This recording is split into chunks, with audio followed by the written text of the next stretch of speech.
The Certainty Principle by Dave Light. Chapter 12, Big Brain Organ.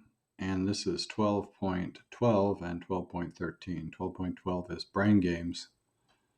Here I focus on Nash equilibrium, which basically says that it often does not make sense to change your strategy in a competitive environment because your competitor will adapt to your changes and destroy any value created by changing your strategy. And when that occurs, it's called Nash equilibrium. And here's the arithmetic, or the equation below for Nash equilibrium. So far, the certainty principle gives my brain a pretty bad rap. But the brain is not the enemy. My brain is a tool I use to play a game of manifesting my mandate while considering external conditions. Robert Nash won the Nobel Prize for his theory on games. That's John Nash, 1950. Game theorists use Nash equilibrium to analyze the outcome of strategic interactions of opposing decision makers. The example that's often quoted is, let's say you have two companies that are making toasters, selling them at $20. One company decides it's going to double its toaster production and cut the price to 18. But it knows that if it does that, the competitor will double its toaster production, and now there'll be 4 times the production, or rather twice the total production of toasters on the market, and that'll bring the market down to horrible levels and they won't make as much money. So in that condition where price cutting is not going to yield any benefit, or increased production is not going to yield any benefit, it's called Nash equilibrium. Why did I bring all this up? In TCP terms, the formula provides a way of predicting the most likely outcomes, and my choice is reliant on the decisions of others, which a lot of your choices are conditional, right?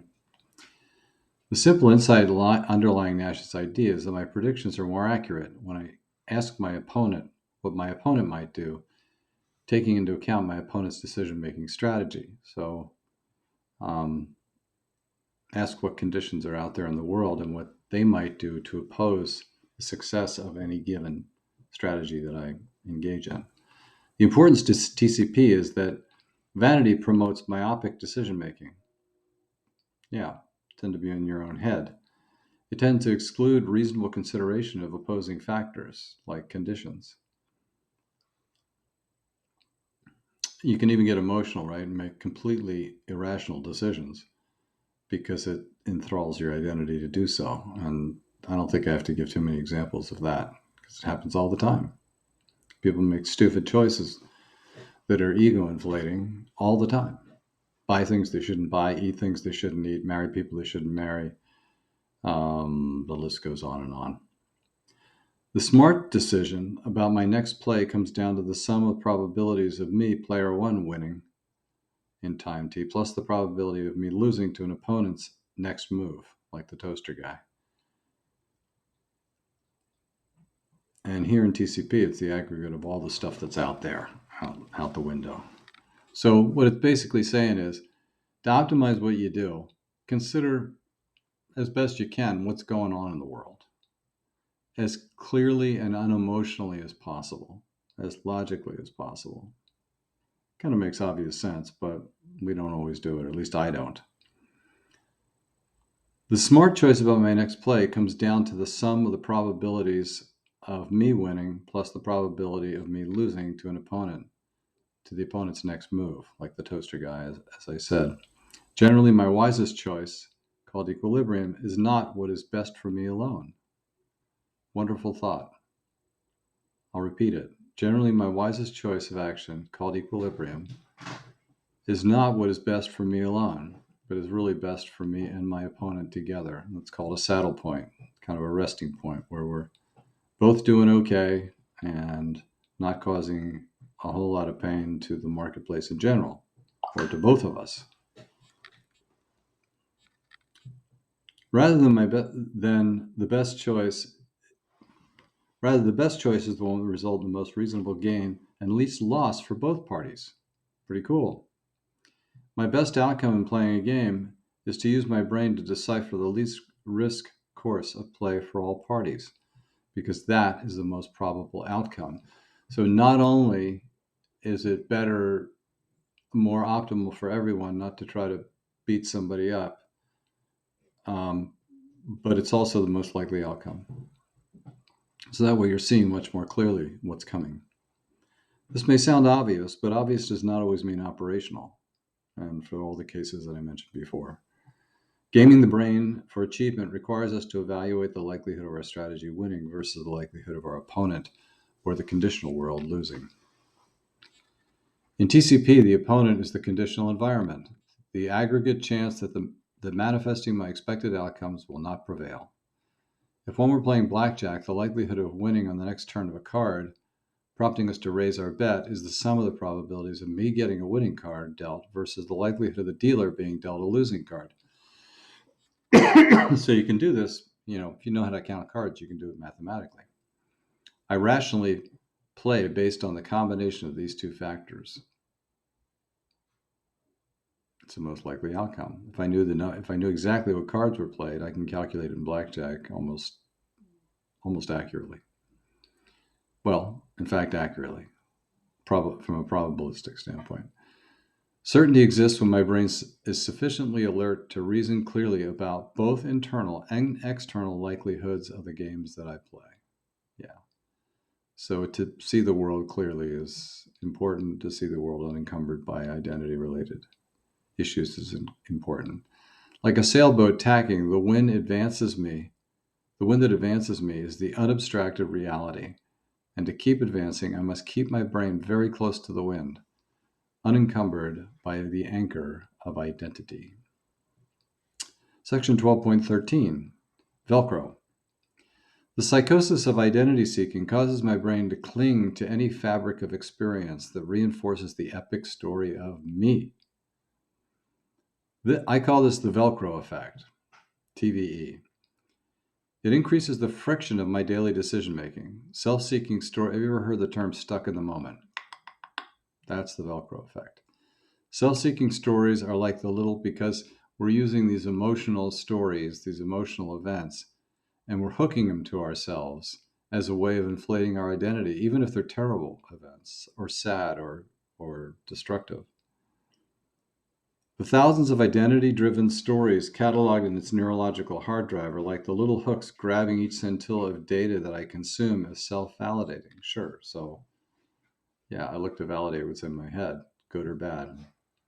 If my stories provide the hooks, my judgments are the loops. TVE results from, and that is the Velcro effect, results from my identity confirmation bias seeking external data that it can easily judge right or wrong to keep me in the right. The comedian George Carlin highlighted this phenomenon in his classic story about driving on a freeway in Los Angeles. Anyone who drives slower than me is an idiot, and anyone who drives faster than me is a maniac. Great line. What Carlin doesn't say is how fast he drives, of course, because it's all relative to his identity. It's all relative to his definition of what's sane, which is very interesting, right? We tend to seek out justifications for our own behavior and reinforcements that it's the right behavior. What Carlin leaves out is how fast he drives because it doesn't matter. TVE compels him to judge others' behavior in a way that is self-validating. He is the gold standard. But that's not accurate. Each of us, our identities are not the gold. In fact, our identities don't exist, so there is no gold standard. There's only what is. It's only the actions that are taken.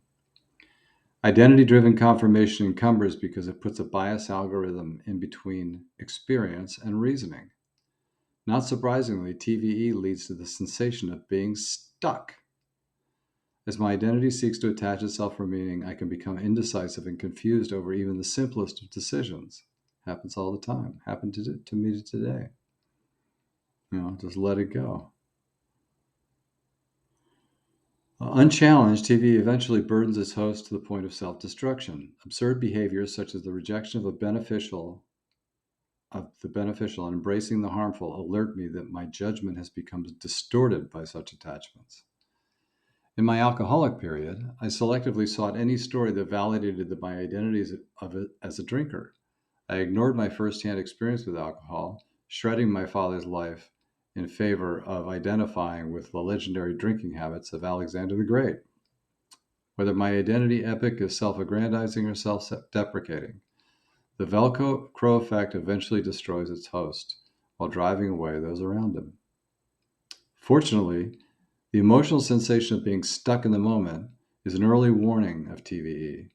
If I find myself cursing a driver who cut me off, I'm stuck. If a disagreement with a colleague stalks my brain for days on end, I'm stuck. If I'm haunted by a parental insult from childhood, I'm really stuck. TCP provides the awareness to respond when my stuck signal tells me I'm getting Velcroed to an experience about my identity. The certainty principle replaces Velcro with Teflon. These are both trademark names, by the way.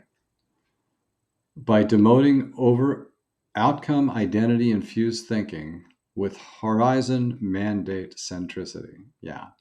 So instead of getting stuck on outcomes and identity stuff, which is all trash and garbage, get stuck on horizons and mandate. Long, long horizons and a well defined mandate. I say Teflon because my brain can't stick to experiences that don't matter much. When my mission and the time frame is large enough, most problems appear trivial or at most temporary. As it was with Magellan, I don't know how he got in here. TCP's grand scope of accountability frees me to evaluate obstacles and solutions realistically, less all the emotional attachment to the stories in my head.